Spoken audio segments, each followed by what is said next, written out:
Hey guys, welcome back to another video. Today we will be talking about the 2024 race with just 4 days to go until election day and how Kamala Harris is the absolute favorite to win the presidency as of now.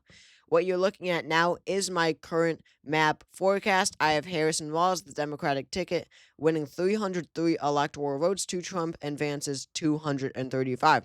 Now, very interestingly, this is matching exactly Joe Biden's 2020 victory map of course, in 2020 in the last election. Now, he won 306 to 232, but since then there was a census, which accounts for the three electoral vote count change. But whatever. The point is, the map is exactly the same.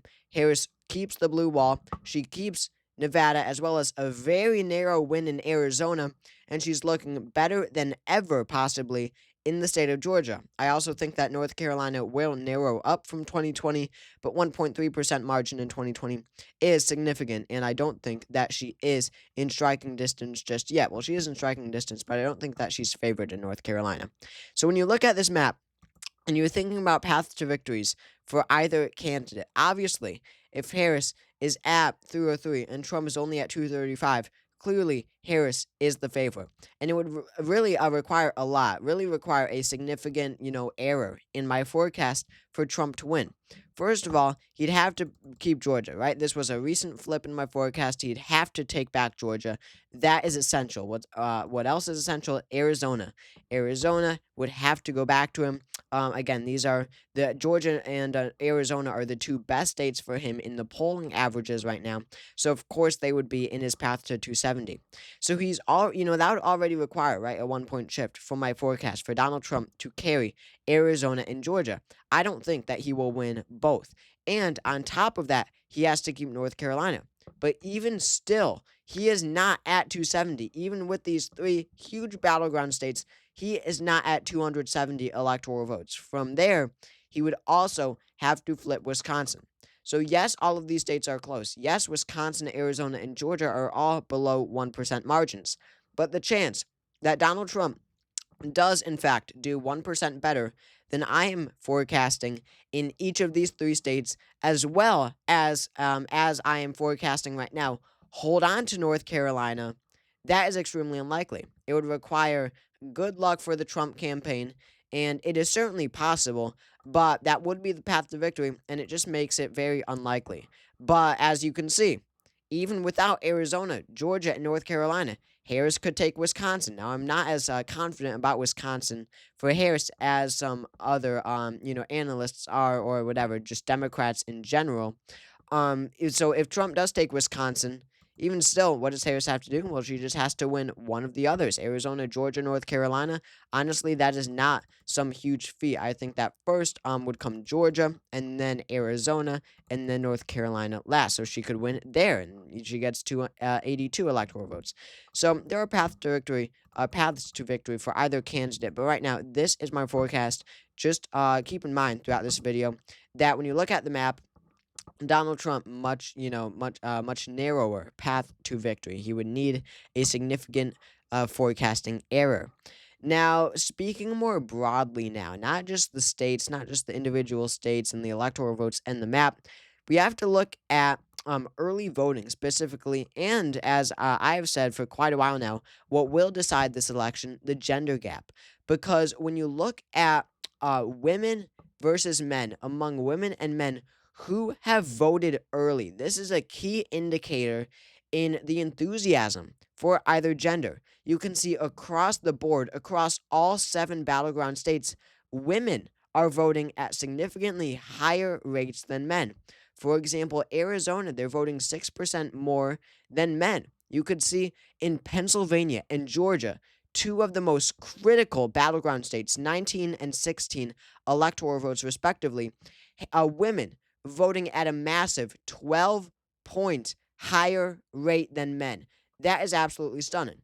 And ask yourself, what is there a reason that women vote early while men don't vote on election day?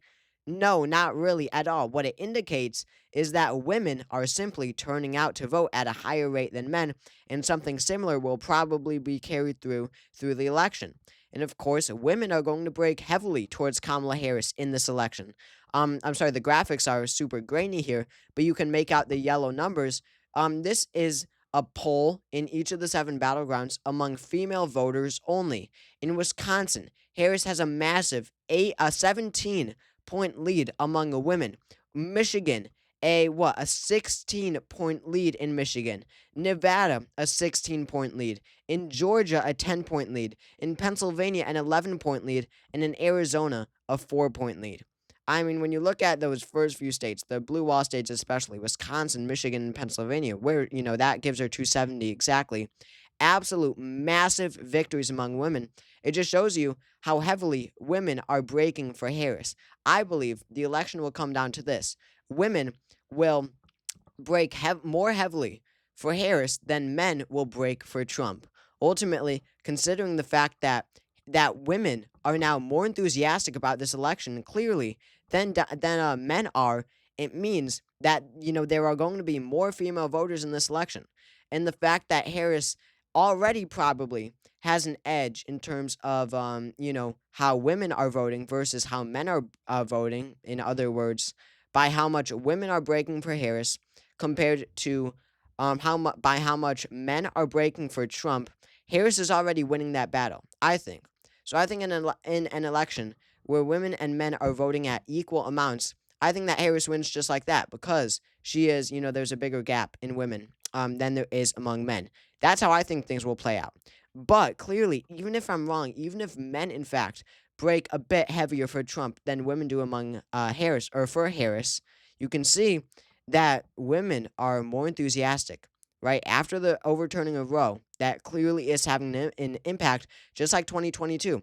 This election is perfectly shaping up to be a repeat of 2022. Enthusiastic women about regarding the overturning of Roe. These women are going to break heavily for Harris.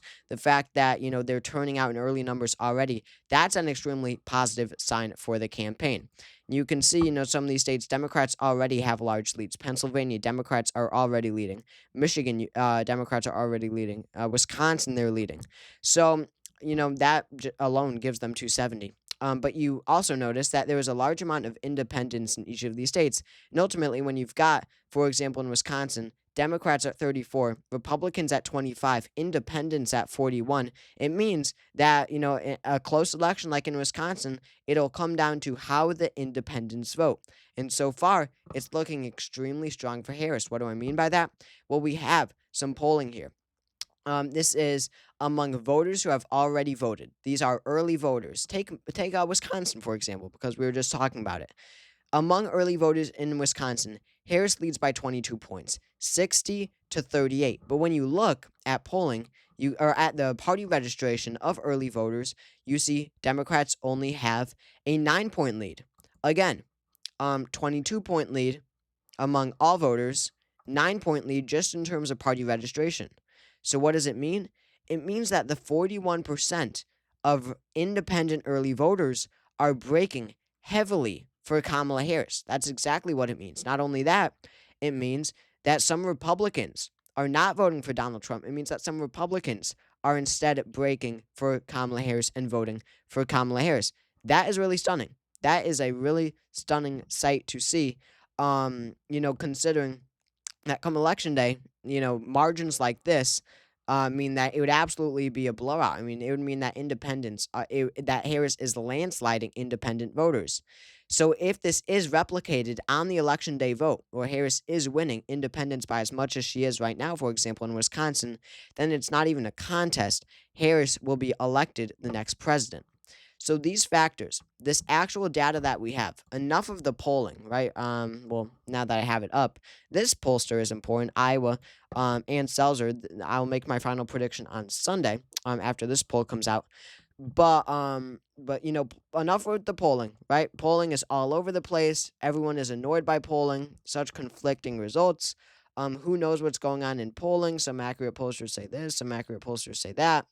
But these are actual set in stone numbers. And this is the data. This early voting data, especially, but also the gender gap. That's the sort of data that we should be using to form our final predictions.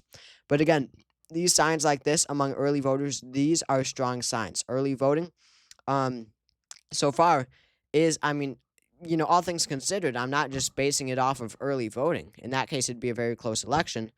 But when really look at the data, who's voting, how independents are breaking, it looks like a very positive direction for Kamala Harris. I think that she's favored to win. I don't even think it'll be that close. 303 to 235. That's my prediction right now. So thank you all for watching this video. If you enjoyed it, make sure to subscribe down below. That helps out a lot. Drop a comment to let me hear your thoughts on this video, or on this topic and early voting and the gender gap and everything like that. And I will see you all later.